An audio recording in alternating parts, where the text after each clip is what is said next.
both in town halls and also in messaging. One of the things I mentioned earlier is I can count probably 8 students in the community who I taught 15, 20 years ago. There are 3,000 others. So I'd like to have them be part of my army of individuals who goes out to the community and makes those connections, has those conversations about civility. Also, obviously, fundraising is part of this. I intend to do that as any other congressional candidate. You can't meet every single voter in a district this large. So I think that if I'm able to get the support of people in this community through their volunteer time, through their contributions, then I think I can do a successful race. But the most important thing is the messaging. I think that people will be attracted to this candidacy when they hear what I have to say, hear what I want for Southwest Washington, and they'll look at that and contrast me, not only with Jamie Herrera Butler, but also with the 3 other very good Democrats who are running for this race. And let's not forget about them. So you have 4 Democrats that are running, and I think all of us have good messages. I'd like to think mine is better.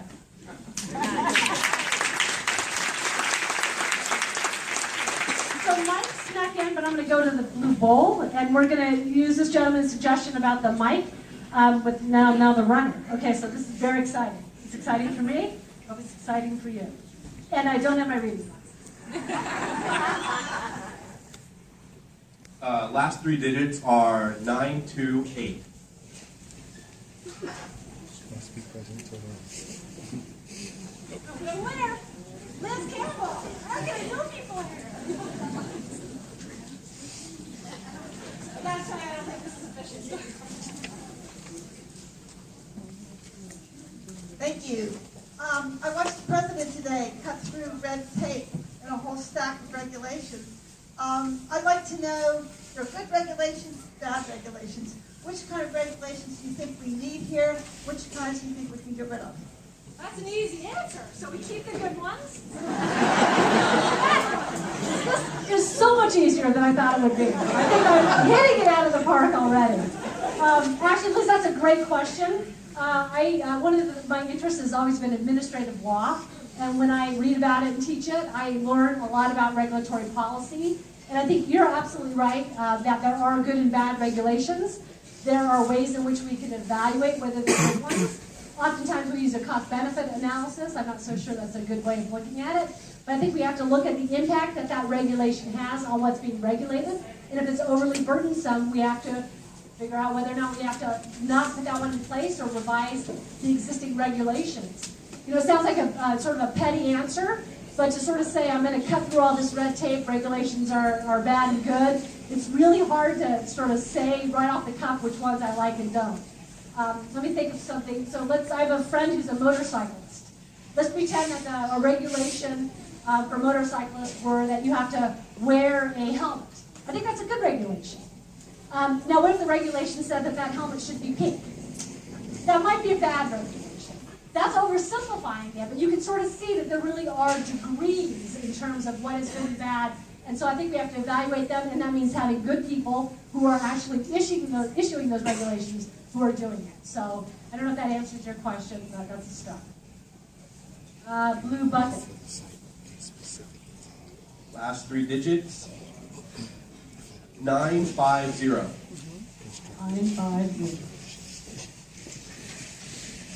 I just realized that you pretend this was in my. Okay.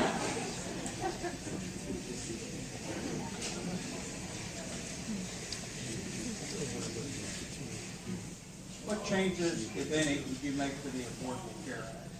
Great question. So one of the things that I mentioned on my website is I think we need to immediately fix the ACA. So let me start with why we have a problem. So the problem right now is we don't have insurers going into certain markets. So they're fleeing it.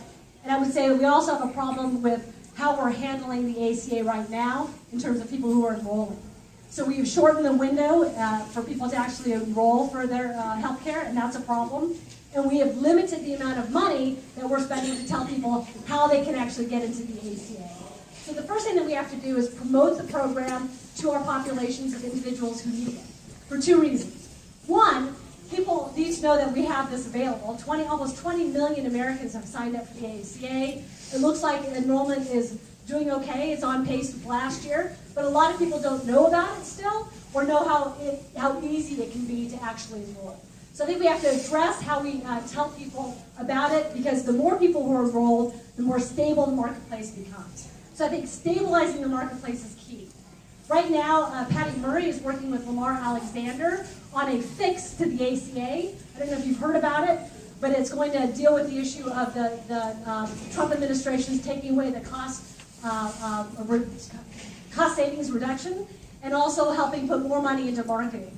So I think if that bipartisan solution is put into place as soon as possible, I think we're on the way to making it a little bit more stable. I would mention that bipartisan solution has been in the works for 7 months now.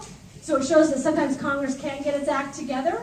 So hopefully, after we see what happens with this tax plan, which also includes getting rid of the individual mandate at this point, we'll be able to go to that as an immediate fix. So I would start there.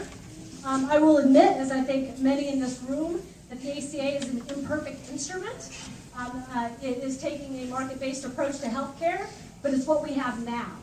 The reason why I speak in my priorities page about emphasizing the ACA and fixing it is because if we have other plans that we'd like to pursue as a community, as a country, those may take a long time to put into place. So we want to fix the ACA because people don't have insurance, they get sicker, drives up healthcare costs, and also people pass away. So that's where I would start.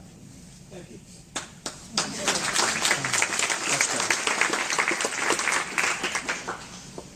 0922. Hey. Well, I'm a member of One America, and that's an immigration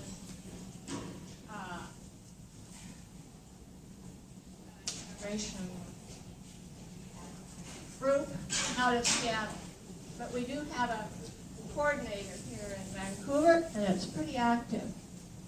We've seen, recently, twice. Once video, like Skype, in her cushy office in D.C.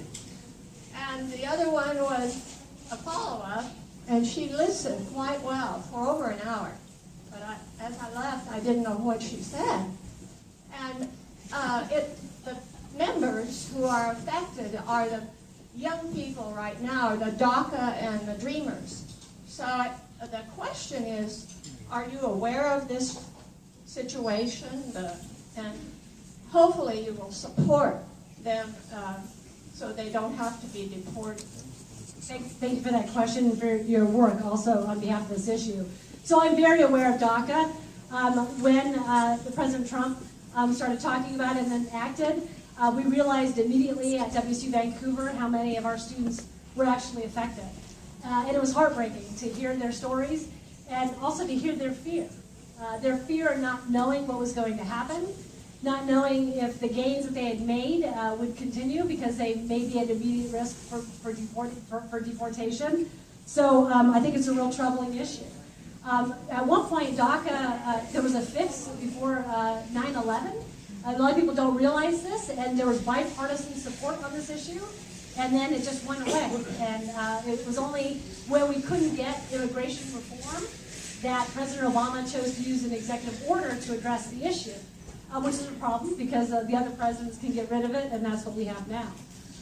So my hope is that Congress will recognize how important this is to our students, how important it is to families, that they have some protected status, and that they address the issue through legislation.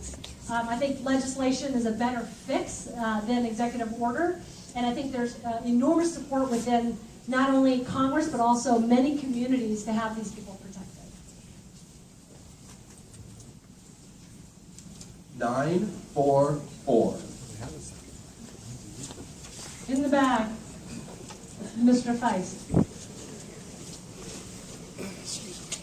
I taught Mr. Feist 10 years ago. We're not that old. 10 years ago. Master of Public Affairs student. Well, you know, we not only do we get old, but we get great. So thank you for running. I guess my question is, right or wrong, a lot of people equate being a Democrat with being big government. But by your introduction, you recognize, some independence and, pulling yourself up by the bootstraps, if you will.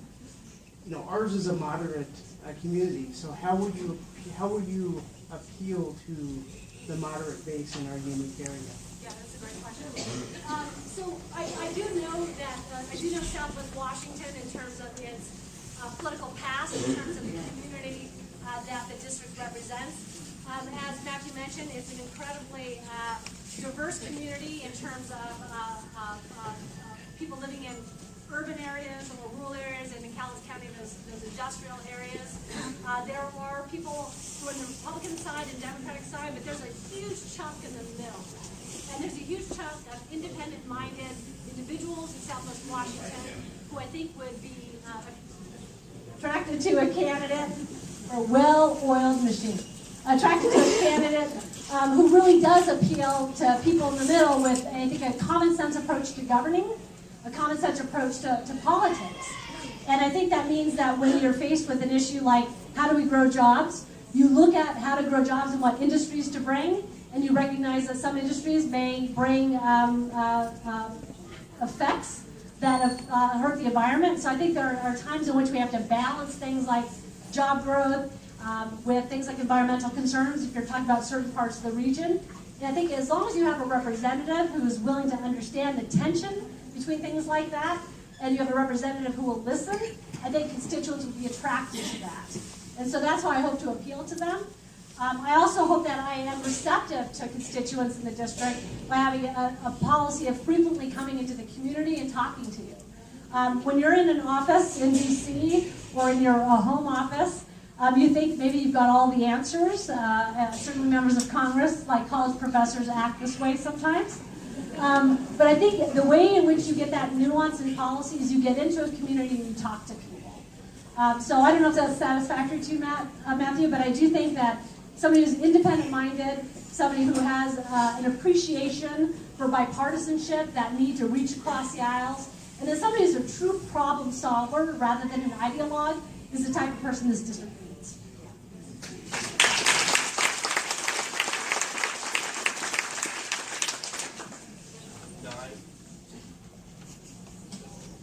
970.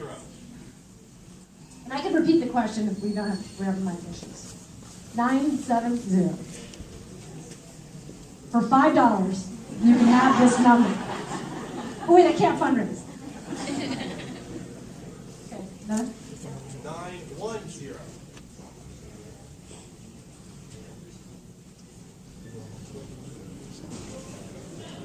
I'll open up to the floor in a minute. 979. Oh, it's winners!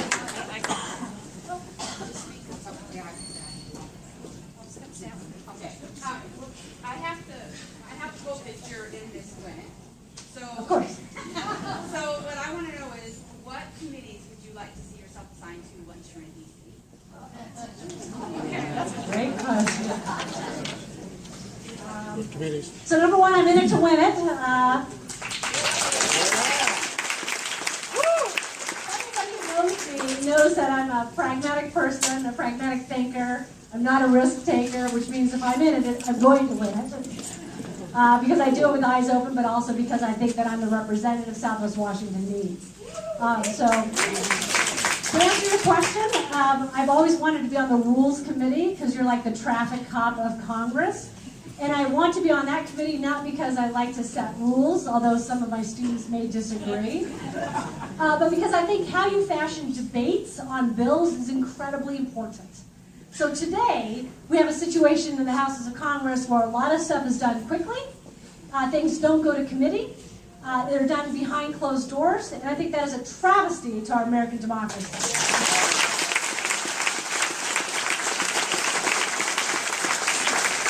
So if I'm on the Rules Committee, and when I'm on the Rules Committee, that is one of the things I'll do, is make sure that we use the process that we have. One of the beauties of our Congress as a representative institution is that it is actually structured so you get robust debate, and we're just not seeing that happen.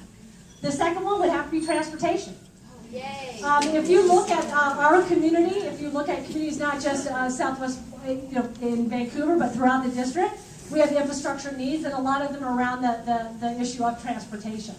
So I think I would like that committee so that I could bring local concerns and district concerns around the issue of transportation to the table, and then use my influence on that committee to help what's ailing Southwest Washington.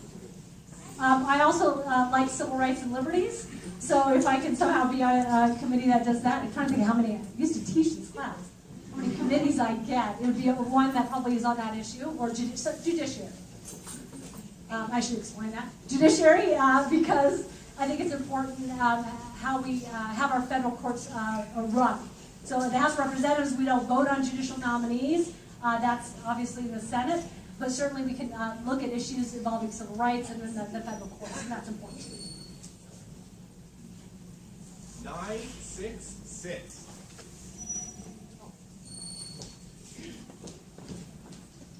What about Medicare for everybody as an eventual?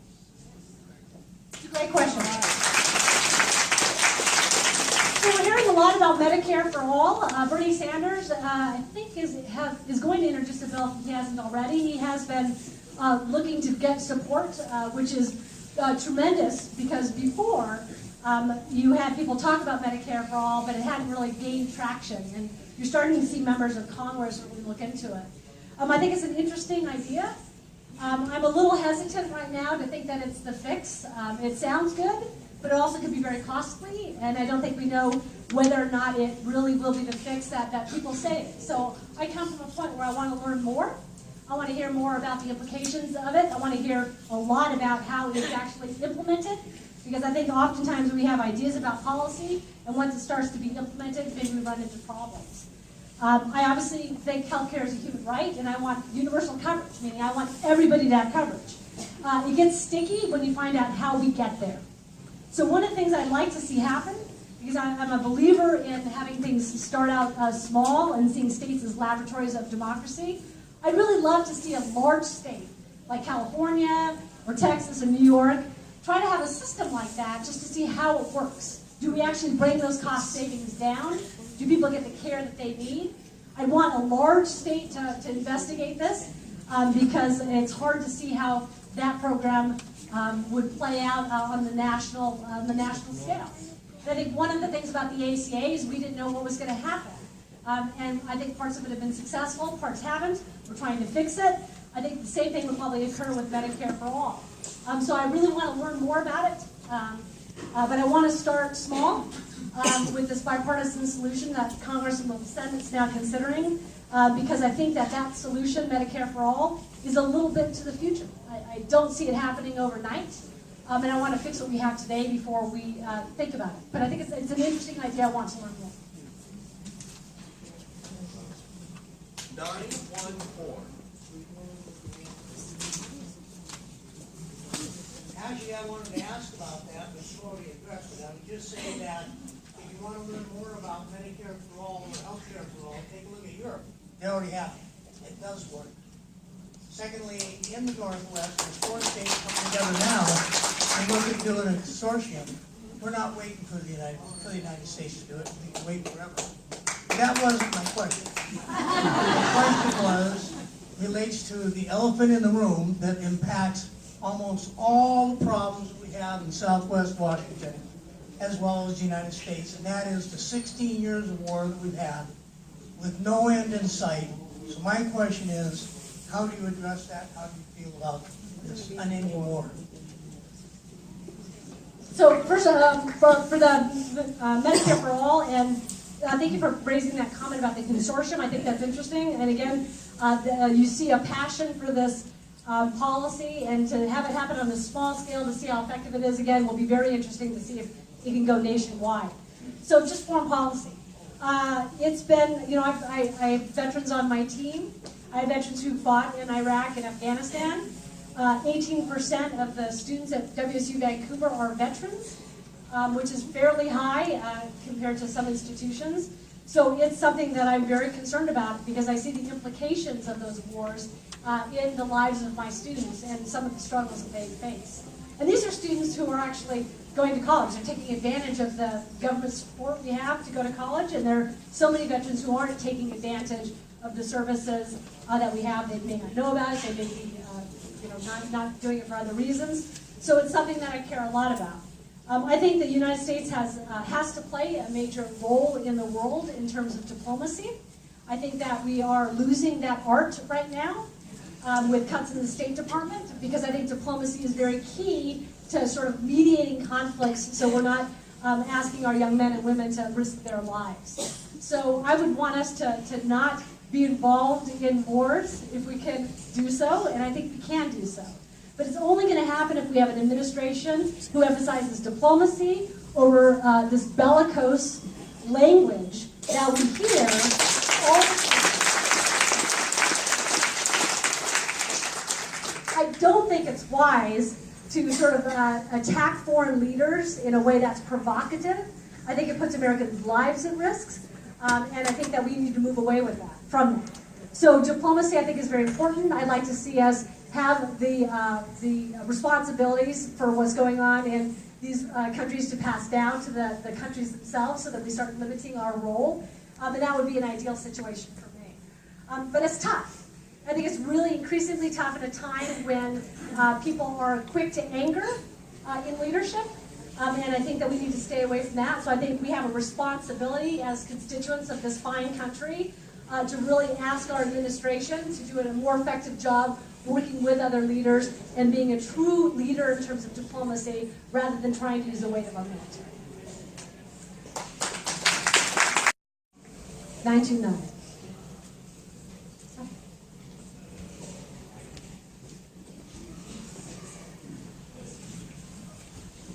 Thank you. Healthcare, addressing costs, I think is our most important issue. It's not about how do we provide the insurance, it's how do we reduce costs. I'm curious what you're willing to do. And my passion about this comes from having a son with a pre-existing condition who, he'll be on his own in a few years, and we're worried about his well-being. So could you tell me a little bit about did he face large costs in his care?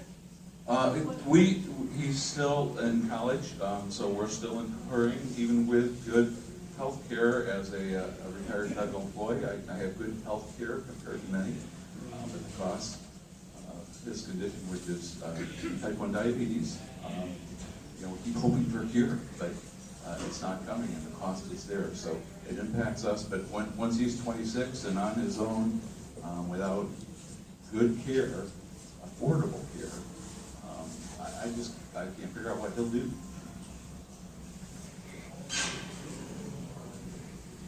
Diabetes is a terrible disease, and it's actually been on the rise for the last couple of decades. My husband works in that industry, so I'm aware of it. I'm sorry to hear that. I'm also aware of the costs that can be incurred. So I heard a question about costs of healthcare, and they're rising. And I thought I also heard a question perhaps about your son who will no longer be on your insurance, making sure he has access to insurance. Is that correct? So I'll start with the latter part about access. Again, I think that one of the things about the ACA, which works, is it does protect individuals with pre-existing conditions. So that would be one thing that I would mention as far as something that can help your son. The other is making sure he has access to being able to buy that insurance. So I would hope that there is something in place like the ACA or an improved ACA so that we have that. The question about cost is a little more difficult, isn't it? We have arguably some of the, well, I think people would agree, some of the best healthcare services that are available to Americans if they can afford it, right? And so I think we have that available, but whether or not it's affordable is sort of another issue. So one of the things that I disliked about the Republican tax plan, which they'll be voting on shortly, dealt with how you deal with medical costs that you incur and whether or not you can deduct them. And in, I think, both the House and Senate plan, that was gone. And so I'm not sure what's going to happen in the final plan, but I would like to think that families that incur debt as they care for themselves and their family members have a way to address that in terms of how they're contributing in other ways. So I want to see that that there. I've spoken to physicians about this issue of healthcare costs because it's sort of amazing how much we've been able to invest in technology, medical technology to help communities.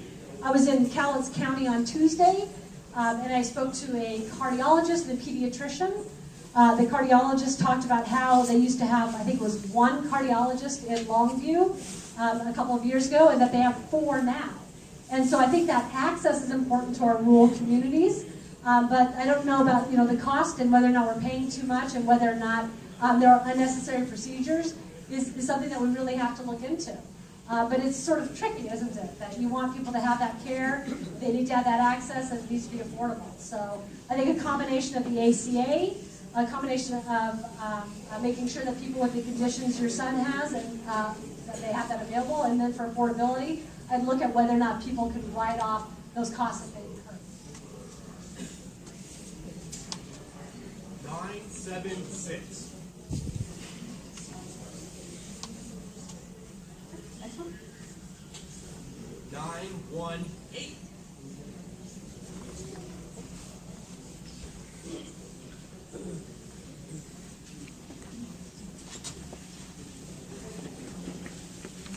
Yeah, I'm just curious, and I haven't heard anybody address it yet in the room. You want to go back and work for the government in Washington, D.C., and that's admirable. But I can't tell you of 3 people in the world I know right now that share your sentiment.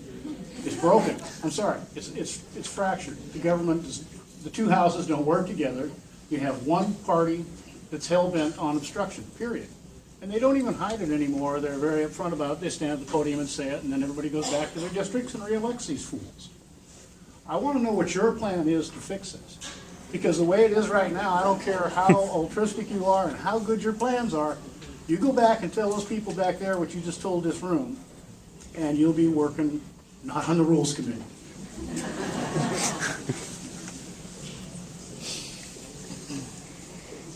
So if I can paraphrase, the question was, how am I going to save American democracy? Well, on Saturday, it's a good question. We only have 4 days. It's a good question, and it's why I'm running. I have a great job. I really do. I love my students. I love Washington State University. I love my initiative for public deliberation. And I think on a very small scale, some of the stuff I'm doing with my initiative for public deliberation is actually contributing to saving our democracy. And I take great pride in that. And also the fact that it's done by students, so they really are learning these skills at an early age. But when I see something happening, like Congress falling apart, I couldn't sit by and let it happen. I couldn't. It was driving me nuts. One of the things that I talk to my students about when they come to me and they're complaining about something or they don't know what to do, but mainly when they're complaining about something, I say, what are you going to do about it? You're right, it's a problem. What are you going to do? How are you going to fix this problem? How can you have the desire and drive to actually do something rather than complain about it? So when this was happening, and it's been happening for the last several years about this growing incivility, I started to ask myself, what am I going to do about it? What can I do about it is a harder question, which I'll get to, but what am I going to do about it? And that's when I decided to run. And I think it's a crazy idea. I really do. Like I said, I like my life. But I think that we need to inspire people who have a very open mind, who are pragmatic problem solvers, who are willing to work across the aisle to run for Congress. That's what we should do. I think I'm that person. I really do. And I think that those people then, if elected, can act as role models to other members of Congress. So they can, I'll stand up and I'll say, listen, I'm probably going to disagree with you a part of the time, but I'm going to sit down and listen to you. I'm going to sit down and work with you so that we can jointly come up with a solution for some of the problems that's facing our country. So I'd like to be a role model. And I'm enough of a professor that I'll make them listen to me. I'll grade them if they don't. And then I'll send back those grades, those reports to their constituents, and the constituents can ask themselves, do we want people like this in Congress? So I think we have to, through our positive approach, through our ability to work across party lines, show the work that can be done and how it can be done effectively. And let me just say this about legislative. I think you're right, the polarization is terrible. Parties are not speaking to one another, and they're doing it quite intentionally. Things are happening in the middle of the night. So we have to hold them to account for that. And we also have to say that when this happens, When you actually deliberate in secret, you pass things by a party line vote, you're looking to see who's in the hospital or who's not to see if a bill's going to pass, you got a problem. You have a huge problem there. So what I'd ask us to think about as legislators, future members of Congress, would be to look at the successful laws that our country has had in the books in past years. Look at the 1964 Civil Rights Act, the 1965 Voting Rights Act, major bipartisan pieces of legislation that dealt with extreme policy problems at the time. Those are good laws because people deliberated, they negotiated, they worked with one another, and so we have to look at what we've done well in the past, how we did it well in the past, and we have to duplicate that. And then lastly, I'll just say, I think we need to start shaming on those rules. I think public shame is important.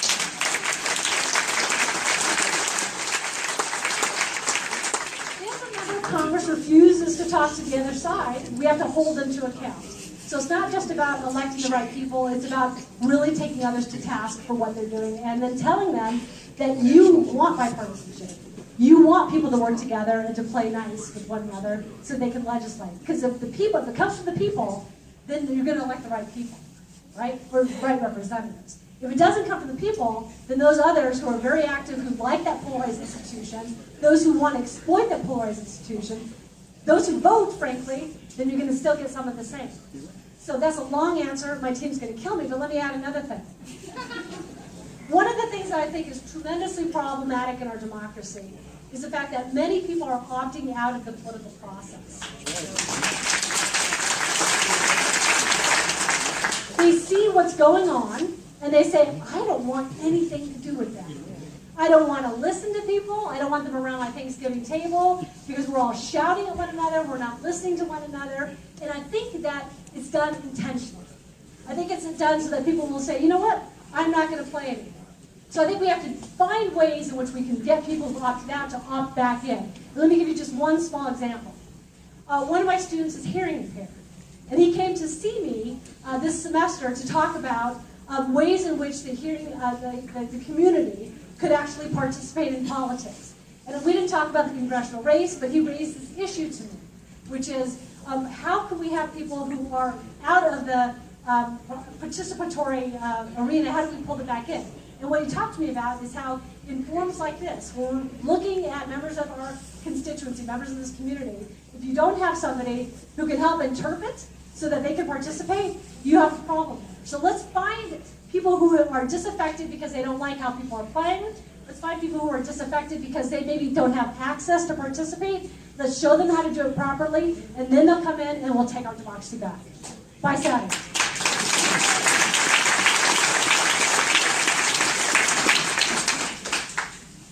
968. Nobody's figured out that if nobody steps up, they can ask a question.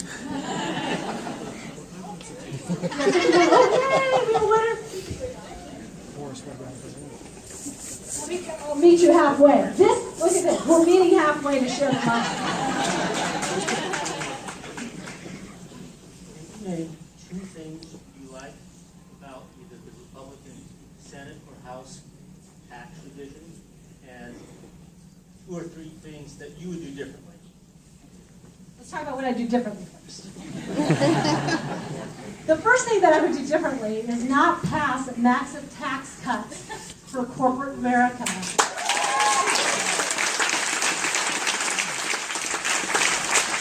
Let me talk about that first. I think that reconsidering a corporate tax rate, for instance, is a good idea. I think the effective tax rate brings it considerably down from 35% we keep on hearing about. But I think that if you have a tax bill that does that and focuses on that as far as a permanent solution, on the hypothetical chance that it's going to stimulate economic growth, I think you got a problem there. I really do. The other reason why you have a problem is because you are essentially providing a tax break without telling corporate America what they have to do to earn that tax break. You are assuming if you pass that tax break on the assumption that jobs are going to come back to our country and it's going to create jobs in our community, that's a big assumption. And you know what they say about assumptions. So one of the things I would have done differently is to have conditions on the receipt of that tax break. And that's pretty easy to do. make sure you keep your jobs in America. Make sure you keep your jobs perhaps in rural America. Make sure you do something in our rural communities. So I don't like that at all. I don't also like the process. So I'm not going to talk about the substance. I want to talk about the process. I think that when you have, as this gentleman said in the back, parties not working together on legislation, these hard questions aren't asked. And so with that particular tax bill, you didn't see any involvement by Democrats. You see last-minute changes, things happening in secret, and so I would change the process so that you have people asking these hard questions, and then maybe coming to a real compromise as opposed to trying to buy off a senator or two in order to get them to sign on, which I think is terrible. I think the fact that we're looking at 1 or 2 members of the Senate and we're asking them if they will, well, the Republican Party is asking what they need to get their vote. That's not how democracy works. I didn't think we did this. It's not transactional. It feels very transactional to me. I don't like that. We have a deliberative institution in Congress. Let's use that deliberation. So what do I like? First, I like the fact that we're talking about tax reform. So I'll start there. I think that there are things that we can do in order to improve it. I think it's more complicated than it should be for some individuals. And I think we have to find ways in which we incentivize job creation. So I think that the fact that it's attempting to do that is great. I don't think it delivers that. So I don't want to sound like I'm not in favor of tax reform. I think every American is. I think every American politician has to be. But I don't like the fact that they're rushing it through to get a win on the board before Christmas vacation, and all of that goes to individuals and institutions that are frankly doing quite well. And so let me just end as a mother. When I see this happening, and where the tax breaks are going, and the anticipated deficit. Let's talk about the debt that comes with this tax plan. What I see is a debt that is going to be passed down to generations. And I have a 12-year-old, and I don't want her to pay as a soon-to-be voting member of this country. I don't want her to have that on her back. So that's a great concern to me. I just thought of 3 more things I don't like, so I'll make it one more, because I have my...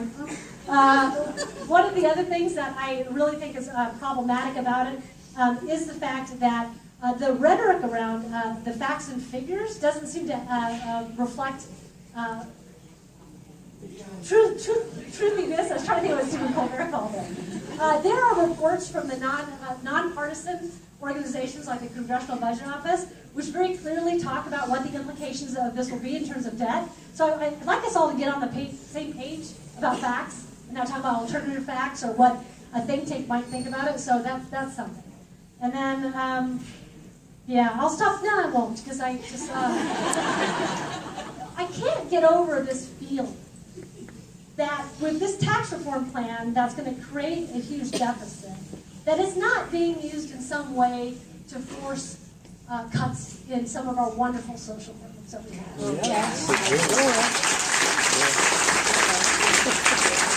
And in fact, many Republicans have said we need to have entitlement reform, and I don't disagree. I think we do have to reform that, but we shouldn't be doing it because we have to, because of a growing deficit where you see the huge transfer of wealth. So I would hope that we aren't pressured into that because of a deficit created by a tax reform program that benefits people who are already benefiting by this economy. So I'm all over the place on that one, sorry, but it's a big question. So maybe there'll be another one. Thank you. Well. 916.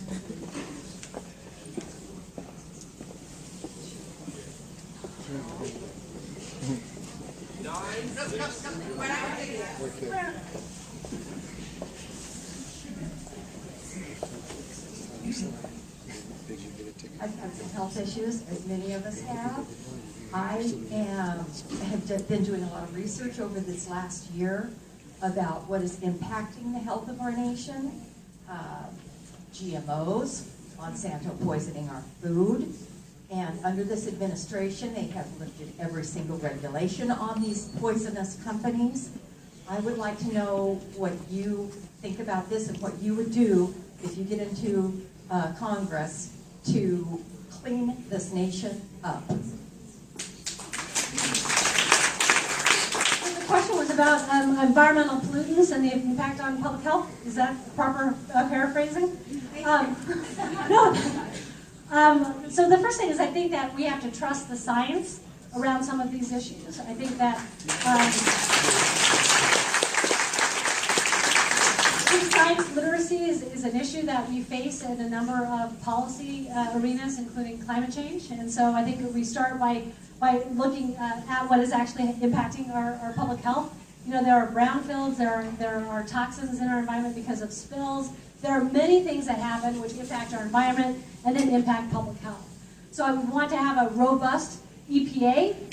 We're not seeing that now. Because if it is robust, it's under good leadership, with a particular administration, then they're going to do the job that they should do, which is to really look out for the American public and be aware that there are these problems that are happening. But I really think first understanding the problem is most important. And we learn more and more every day about public health. It's amazing. The daughter of one of my friends at the university was a biology major. She's also taking PhD level classes. She's crazy, wicked smart. And one of the things that we talk about is how policymakers have to have a better understanding of environmental hazards. And that it starts with understanding what they are and what their impact is.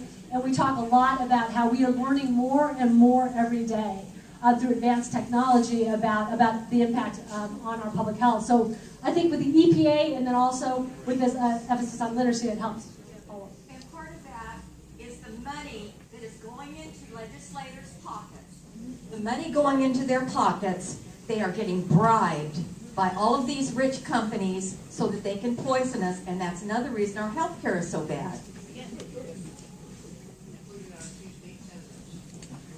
So one of the comments was about, I think what is a big issue that hasn't brought up, so if I can use it as a launching pad, which is campaign finance reform.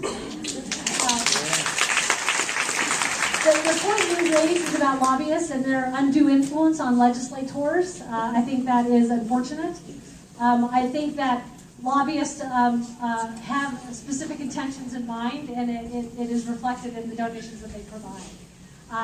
A legislator, of course, doesn't have to take that money. So that's one place that we can start, is to put pressure on people who take funds because it looks like there is a transactional relationship. So I think that's important. I think there are larger questions about the role of money in politics that are inherent in your question. And I think we have to really take a look at that, including the role of money in politics in congressional campaigns. It is sad to see the millions of dollars that are spent every campaign on donations. As a candidate, let me tell you, it's sad to try to earn the money to compete in this process, to go back to what Mike Fitz was asking earlier. So I think we have to have campaign finance reform. I think it's needed. I think there's a tremendous momentum in a lot of communities to address that. There's the Anti-Corruption Act that many of you maybe signed that petition, which has a number of measures that deal with the role of money in politics. I think Citizens United should be overturned by constitutional amendment. I wasn't surprised by the decision because I saw how the court was going and I studied this sort of thing, but the only way to get rid of it is an amendment. And that's a heavy lift. 10,000 of them I think have ever been introduced and only 4 have passed in the manner in which this would have to be passed in terms of overturning the decision. So I think that's one place to start. I think we have to get rid of super PACs. As much as I like Stephen Colbert and Jon Stewart, the fact that they could form one is shocking.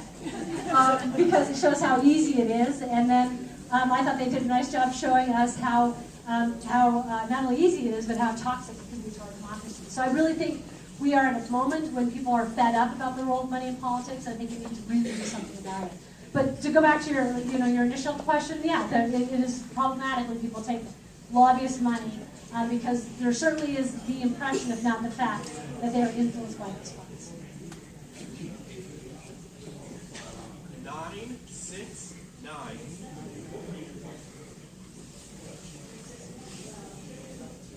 What? 946. My question has been answered. You want to ask me another one? I'll pass. There are. This is a smart crowd. 908.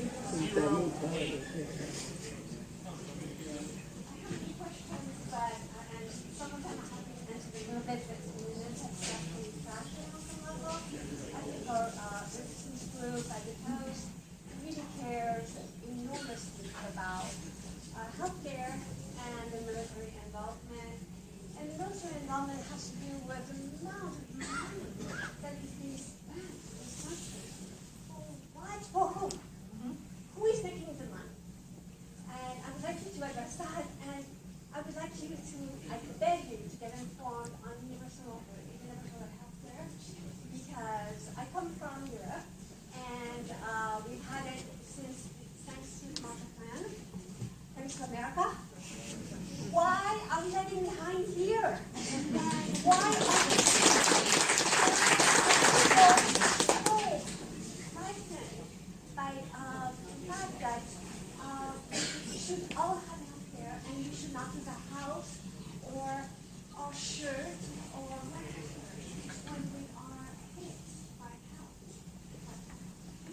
5 months with my daughter where I taught, and they had single parent, they had government health insurance. And so I also had firsthand experience what it was like when we had a medical emergency. So I understand the allure, especially when we see it working in other countries. I pause a bit because of how large the United States is and how complex this policy issue is. I think I could get up here and I could say we can have single payer, universal health care for all, and it sounds really great, doesn't it? Because I want it, I think everybody wants it. But the pragmatist in me says, let's study it a little bit more. Let's see if we can have it start out maybe with a consortium, maybe a large state. But let's investigate it more. One of the things that I'd like to think that I am is a thoughtful person and a pragmatic policymaker who also wants to get things done. So it's that orientation that I have in my mind that makes me not just go to those rah-rah comments all the time, even though I agree with you, this is something we have to do and something that's been successful in certain countries. So I hope you don't take my hesitancy on the issue to be that I don't think that this is something we should look at and look at strongly. I start with the ACA because if we don't fix it, people will die. And that will be a problem. And also I look at the fact that in our country, where we really saw this polarization was a big backlash to the Affordable Care Act, which gives me an indication of what happens if we move too swiftly and not in an inclusive manner. And I know you disagree with me, Chris, and I'm willing to have that conversation with you. So even though you'll find that I may not get to that policy area with you, I'm here to listen and to learn. And I think that's important because I think that all of our elected officials can do that. And right now we've been doing this for an hour, and I hope I haven't given the impression that I have answers to all of these questions. I don't. I don't think anybody does. But I'm willing to be here and to listen to what you have to say, to learn more about the issue, and then to take that pragmatic approach, and then hopefully bring it to me to Congress, and then bring it to me in my relations with other members of Congress. Veronica, you had another question about military spending, right? Okay. So.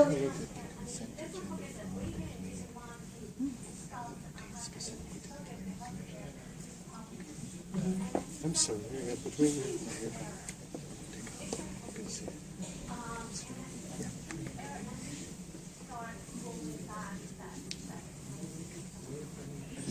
Like I said, I think we want to land in the same place where everybody gets care. I think we may just get there on a different path. And maybe my path is longer than yours. I do want to address military spending. I think it's an excellent question. Because I think it is an issue.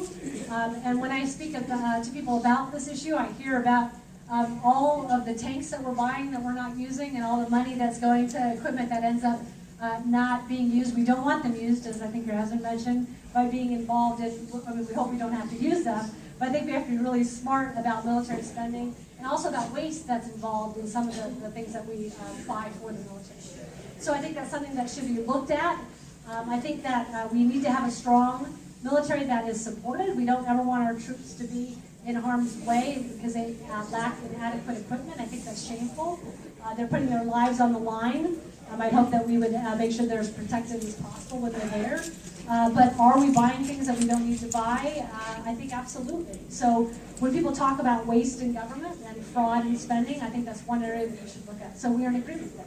So I get one and not the other.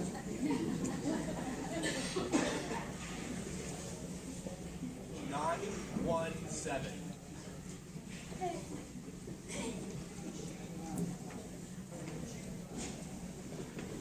You said you want to be on the Rules Committee. You've got to be going nuts with what's happening here now. There are so many rules being broken, and when they were going to drain the swamp, the vetting process is ridiculous. If I were in your shoes, I would feel so overwhelmed because there's so much to do. Gerrymandering, Citizens United, you mentioned her. What's the number one thing, rather than health care, that you're going to concentrate on first? Rank them? That is a great question. Well, it depends on what things look like November 2018.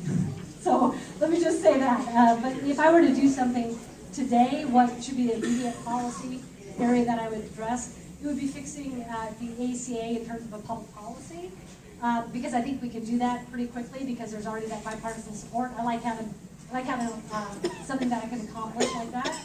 But the thing that I really want to focus on is how we can fix our infrastructure. So I'd like to talk a little bit about that because that's a big area. I think that we need to have a tremendous infrastructure package in order to address what's happening in our communities with our bridges and our roads. I think that's enormously important, not only because having strong infrastructure contributes to a better quality of life, but also because if you've got strong roads, strong bridges, strong transportation, you're going to attract business to the area. So when I talk about infrastructure, I'm talking about jobs. I'm talking about the jobs that we're going to create when we actually start building the infrastructure. And I think that is something that goes hand in glove. It's something we need to do. And I think we have to do it in Southwest Washington. So I would focus generally on getting some sort of infrastructure package passed so we can address those areas of need and so we can provide jobs for Americans. I will also say I think that we really have to look at jobs for folks who've been left behind. Because we hear a lot about the recovery that we're in, and certainly things are humming along for certain parts of our population, but there are many that are left behind. And we have a tremendous problem of unemployment in our rural communities and a lack of opportunity. So I think that we have to focus on projects that will bring good paying jobs to those areas that need it the most. There are many areas that we could talk about, but I do think that that's something that Southwest Washington in particular needs. So when I think about what I'd like to do, I think about what I'd like to do for the country, which is why I started with the ACA. If I think about what I'd like to do as your representative for the 3rd Congressional District, I focus on jobs and infrastructure because I think that's where our needs are. And I think those are areas where there's tremendous bipartisan support. Who doesn't want to create jobs? I think we all want to create jobs. Who doesn't want to fix our crumbling infrastructure? I think we all have a desire to do it. We just really don't know how to get there.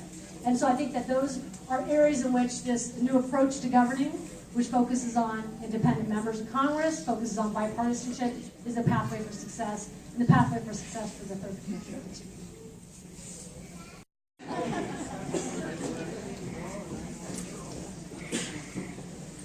A foreign policy question. How would you think our government should deal with Kim Jong-un and North Korea?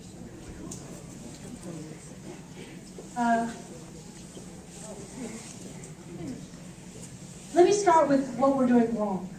And I think that I mentioned earlier in response to the question about sort of foreign policy here, that I think that being provocative, an approach that illustrates to me that we're trying to see who blinks first, rhetoric which is aimed at demeaning individuals is the wrong approach. So I'll start with that because I think that's a problem. You know, with North Korea, I think you have a leader there who has personality traits which show that he's not going to back down. And in fact, he's responded to every uptick in the amplification of the rhetoric in a way that is increasingly provocative. So what I would do to answer your question specifically is I would focus on sanctions. And I know that that has not been as successful as people wish it would be. And that one of the things with this administration is this idea that we have to come in strong and then maybe we'll get them to change their behavior. And I just don't think that is the case. And I think it's too risky to pursue that sort of strategy. So I want to focus on those sanctions, focus on opening those diplomatic doors so that we could try to come to some common understanding of how to proceed.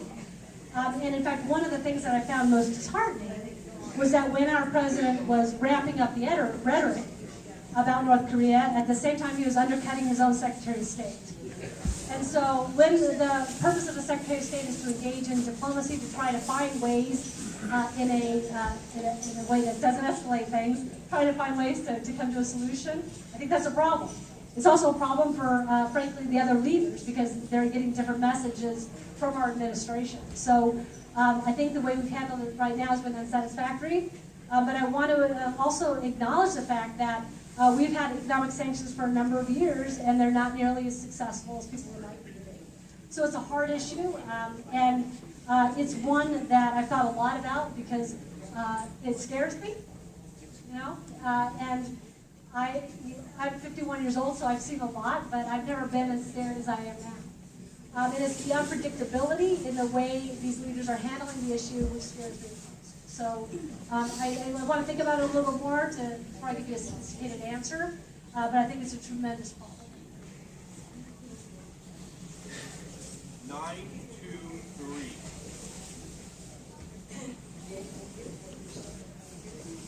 I'd like to ask you about environmental positions has a tremendous qualifier for the board to up or down the West Coast, and not even come into the storms that hit our states. So I'm a volunteer for an organization called Citizens Climate Lobby, and its purpose is to stabilize the environment through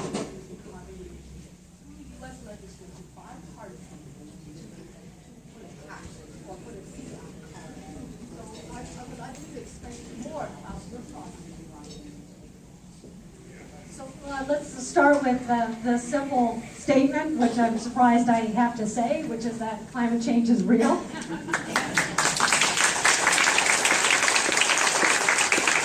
The science on it is overwhelming, as is the fact that it is something that humans contribute to. So I think that we have to start from that position, and then let's work and try to find a way to address it. So in terms of a carbon tax, my familiarity with it was a measure that was a ballot initiative a couple of months ago that dealt with a carbon tax, and I remember that I didn't like how that one was written. I think there were some implications to it in terms of how it would either be implemented or the effects on business that troubled me. So I would want to study the issue a little bit more. I think it's a highly sophisticated public policy, and I think that some sort of way to address emissions is obvious because that's contributing to climate change. But I'd want to learn more, maybe talk to you more about it, talk to your groups and find out what they have to say. But I think if we start with the understanding that it's a problem and then try to work collaboratively, I think we can get something. One of the things that you said that I liked the most is that you said it was a bipartisan coalition. And I think that that's important because it acknowledges the fact that oftentimes this issue is politicized. People get into different camps and then they don't get out of those camps. And so it's those types of groups that I like talking to, so we can learn about some of these common sense approaches that doesn't suddenly force people to not want to talk to each other about good solutions. So I'm going to learn more based upon your question, and I hope to have a better answer for you to come home. 929.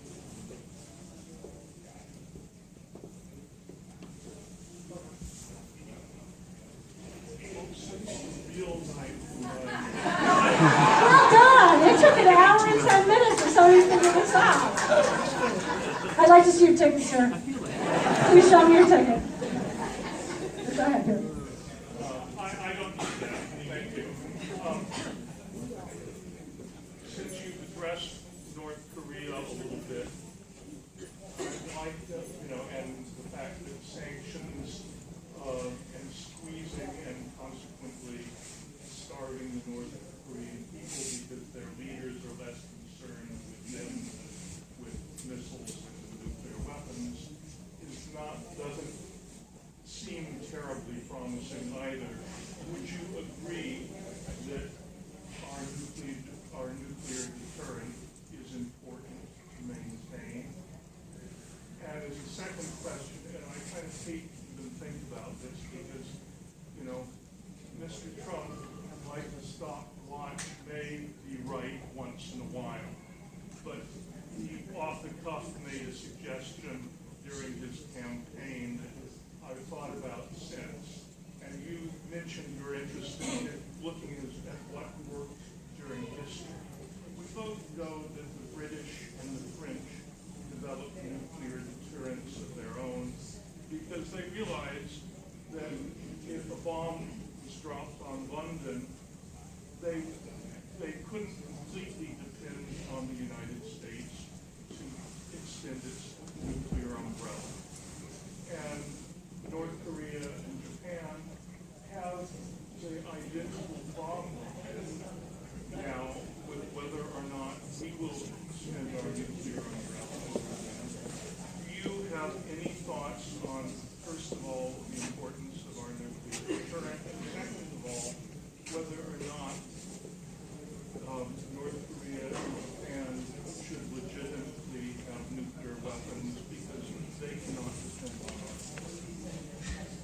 question was about just, I think, a general question about nuclear deterrence and whether or not we maintain it, and then extending it to Japan, is what you mentioned. Is that correct? And South Korea. So, I mean, yes, of course, nuclear deterrence is important, and I think we have an obligation to maintain our nuclear stockpiles so that they're safe. In terms of extending it to Japan and South Korea, I'm not certain that extending it so that everybody has nuclear weapons is the best way to go. I understand your frustration. That may be the only solution. I have to think about that a little bit more. It's a game situation. Yeah. You know, and you know, and I would just ask you to think about that, because it clearly won't work if, you know, once North Korea has ballistic missiles that can reach the U.S. I would think twice about wanting us to get into a nuclear exchange with another country, because we had an obligation under some treaty to protect them. If I were the president, I would have trouble fulfilling that obligation at the cost to my own people. So if that, and of course, those people, the Japanese and the South Koreans, are thinking these same thoughts, and they trust us. So we don't have a workable deterrent at the moment to prevent nuclear weapons in North Asia. So again, I don't know what the answer is. I think it's a horrifying prospect to have more nuclear armed countries, but it has to be something we think about. Yeah, and it has to be something we talk about, right? Which is the other thing, is I sense a little frustration in your comment about the fact that we're not doing it as effectively as we can. Maybe we're not asking those hard questions, and that we should. So that's something. I mean, that is a big foreign policy move. But I think it's one that we should certainly speak about, and then maybe come to a better solution. Yeah, I would suggest that you should go back and reread George Kennan's long telegram from Moscow, in which he expressed the ideas that came to the containment policy, which was partly waiting until the other side had, came to their senses, because there's not a lot you can do. Oh, well, thank you. That's a good suggestion. 950. I'm going to open it up to everybody after this question, because I know some of you. Okay, all right. My question is, what is your opinion about our relationship with our government and the Saudi government?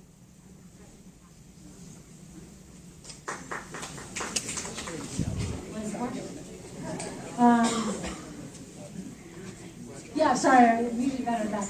The question was about what do I think about the relationship between the U.S. government and the Saudi government at this time. So today as opposed to the past. So part of my mind is thinking about what our historic relationship has been and how it's changed under this administration. And so I'm gonna tell you I want to think about that a little bit more before answering it. Yeah, I'm gonna wait on that because I don't have all the answers, and I am trying to avoid the tendency that I think people have, which is that we have to answer every question because we think we've got a good one. So I'll get back to you, and hopefully I'll have something more satisfactory next time. So we're going to open it up to others. Thank you. I would want to put some more meat on the exactly the same question. There was very same room 2 days ago. There was a presentation, what is Islam and what are the Muslims, and let's have a conversation between faith and so forth. And in that presentation, there was a very telling slide that said that ISIS idea of the Islamic world, all the rules they have are exactly the same rule as Saudi Arabia. And in Saudi Arabia, there are laws. They're cutting hands for stealing. They're killing people. They're stoning people for shooting their spouse. So Saudi Arabia is as bad in terms of their rules as ISIS. They are also the ones funding around the world, around the Muslim world that is not Arabic, like Malaysia, Indonesia, and so forth. They're funding all those madrasas where they perpetuate and they inculcate those terrible, stringent rules on the youth. why do we, and we and a lot of Europe and so forth, keep having strong relations with Saudi Arabia? One reason is, and that's a tie to another question you had, they buy a lot of our weapons. So, can we get out of that very, very vicious circle or spiral? Because they buy our weapons, so they are our friends. The Trump family has very close ties with the current hunting power. Can we get out of that? I don't think we can get out of it, but this is something I want to learn a little bit more about.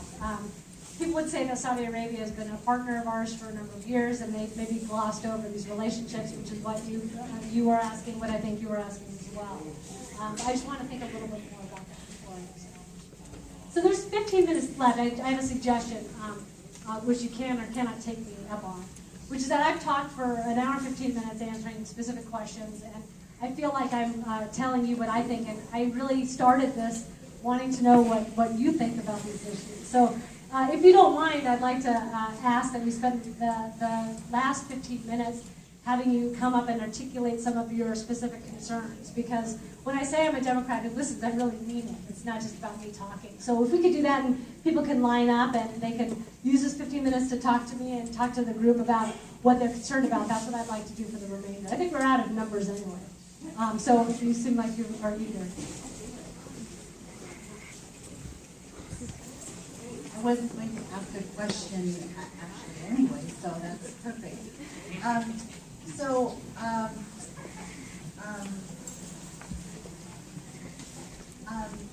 It occurs to me that anyone under the age of 40 doesn't really know what it's like when a government works. Or maybe it's even 50, I don't know.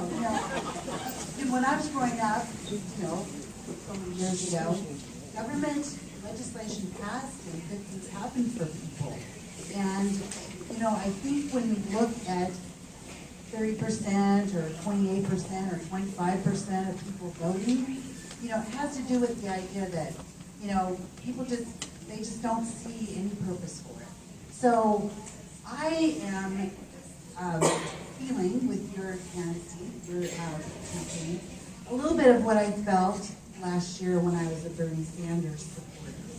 And, a thing that happened with that, I think, is that Bernie wasn't saying, no, we can't do that, we can't do that, we can't afford that, we can't do this. But he was saying, these are things that we should be thinking about. Free college, universal health care, campaign finance, all of those things really resonated with people. In our county, 3-1, the caucuses went for Bernie. So, I think that I appreciate that you're a pragmatist, but I think that people need to feel like government can work for them, and that it's not necessarily a promise, but things that people work for. So, that's what I want to say. Yeah, and you know what? Even taking in corporate money, $27, we raised plenty of money for a campaign. So we saw that can work also. So. Thank you.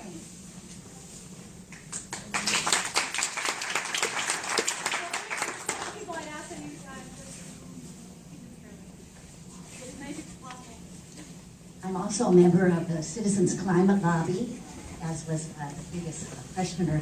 And I just want to emphasize how so important that is. It's not a Republican issue, it's not a Democrat issue, it's a survival issue, this climate that's out of control.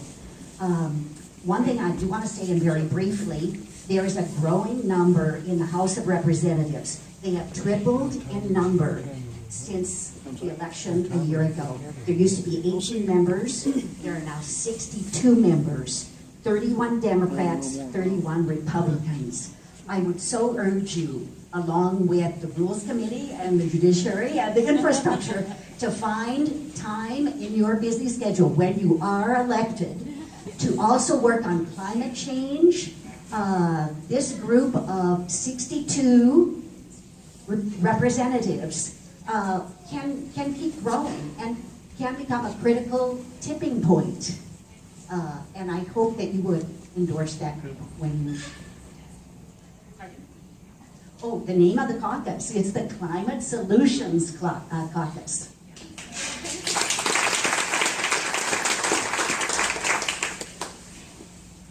Thank you for running.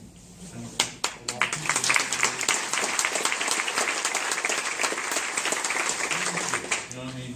Makes me want to give you a hug because, you know what I mean? Nowadays, it's such a mess that I think many of us are here because we're so discouraged. You know, a couple of big things concern me. One is over my lifetime, I've seen the splintering of where the parties really negotiated and worked together. And because of changing district boundaries, gerrymandering, both on the Democratic side and the Republicans, it seems like everything's gone extremes.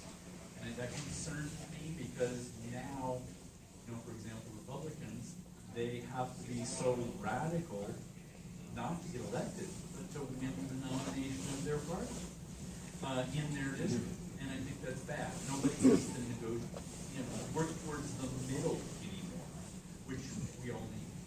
And I guess that would be one of my big concerns. But once again, thank you for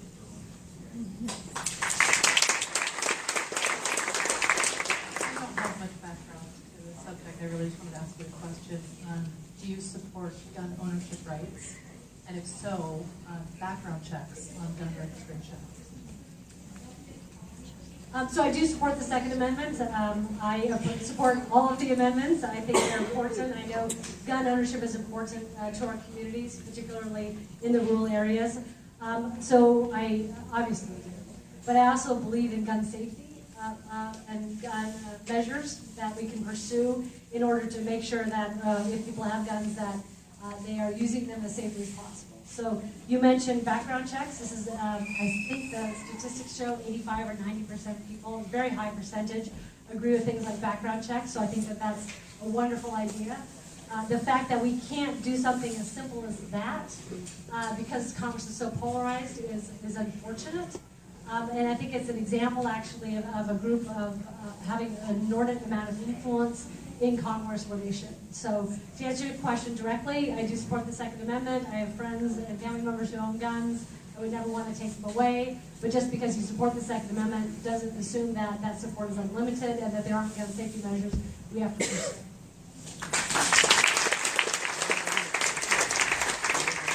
Thank you so much. I represent a segment of society that is overburdened with student loan debt and unable to buy a home as a result. And currently in Vancouver, rents are rising so very high that this is probably going to be the last year I can afford to live in Vancouver, which is the town I grew up in and I'm being forced out. So if there's anything that you can do to help that generation that has student loan debt to be able to refinance their student loans so that they can free up just a little bit of extra discretionary income that maybe they can put towards a mortgage or higher rents, that would be greatly appreciated from the folks that are so student loan burdened. Thank you.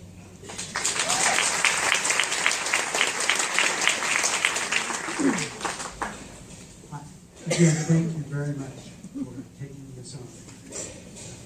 And we talked a little about foreign policy and military spending tonight. And I would say think very carefully about what our military spending really is.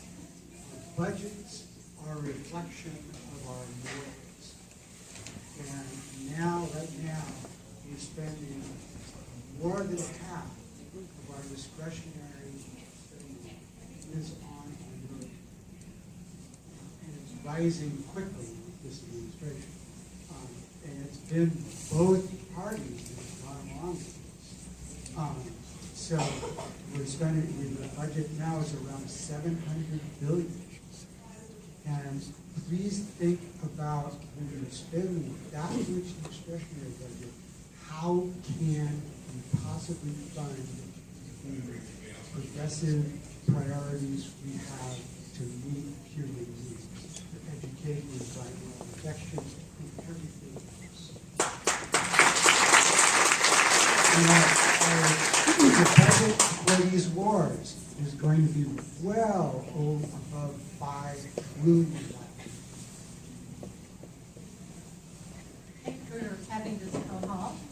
and listening to us.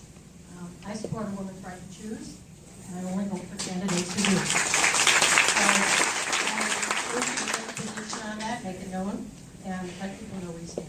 I support it. I support a woman's right to choose, and the problem with the town hall is you don't get to all questions, but you'll see updates to my priorities page as well, which reflects that.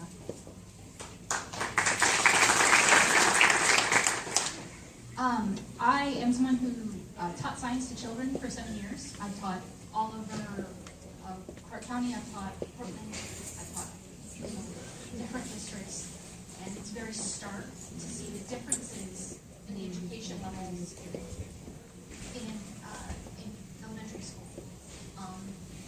And as a mother, I'm just very concerned about the schools. Thank you.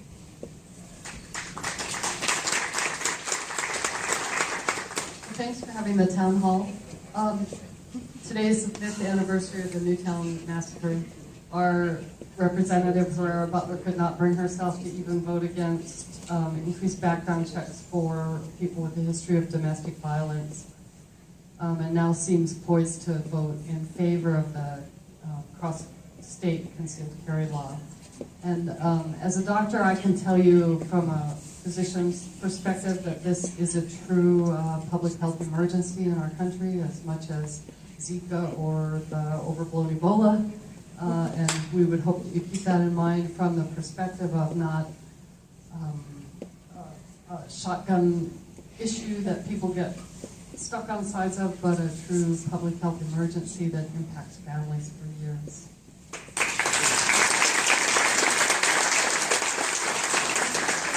Sometimes you wait an hour and a half, and then two people mention what you were going to say right before you say it. But I want to say that when you talk about bringing people to the table, I'll tell you, no single issue is being just on a hide in my house and not get involved at all.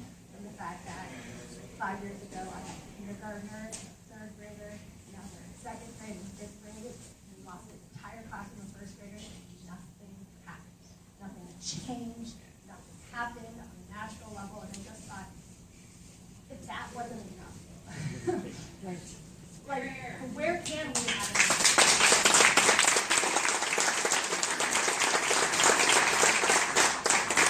Thank you for running. I've got two quick things. One, why can't we buy our drugs in Canada if you can't reduce the cost here? There's no reason why we spend so much more than anyone else. Let's stop the ads on TV and start being more profitable.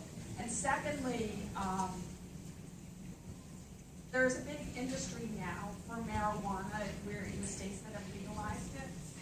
And I think there needs to be a federal law so that Jeff Sessions doesn't all of a sudden uproot the industry that's been established.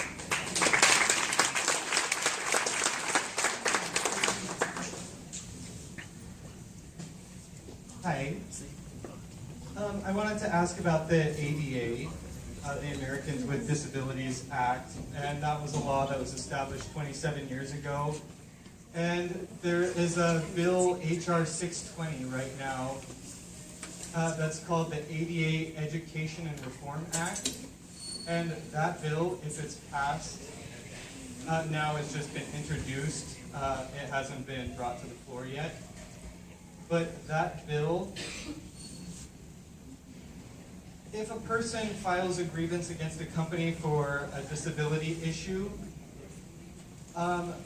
they can file that grievance with the company, but this would give companies a lot of leeway to extend past 60 days or past 120 days to review that grievance about accessibility issues. And so the bill says that businesses would have to do minimal adjustments based on that grievance.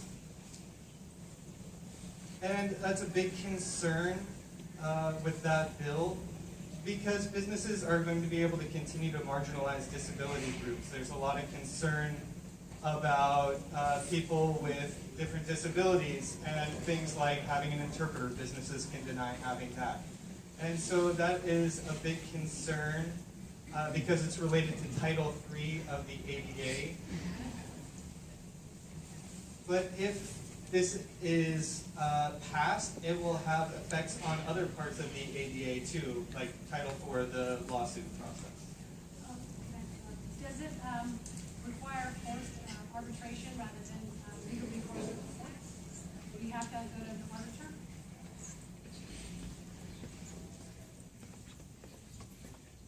If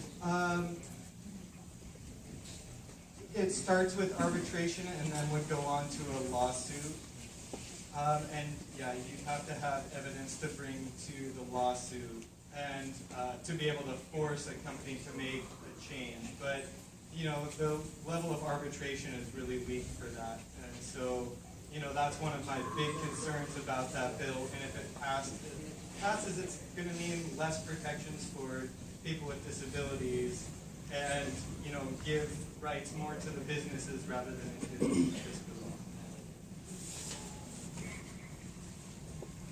law. One of the things in the bill that's been put forward for the tax changes is to do away with the Johnson Amendment.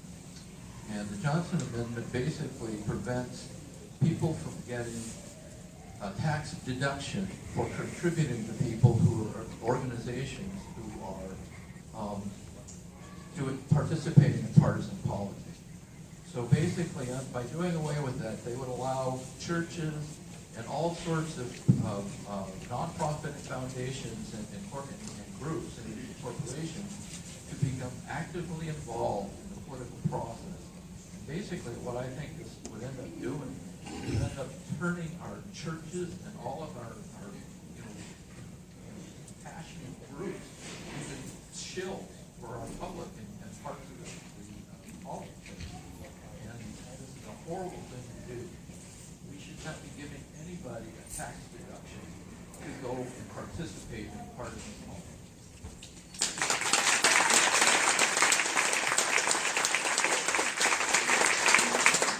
Hello, Professor Long. When I heard you were running, it made me incredibly excited. It's wonderful to see you up here. For me, myself, I'm a state certified mediator, practicing for 12 years. I'm also the board member of Community Mediation Services that provides conflict resolution for Clark County.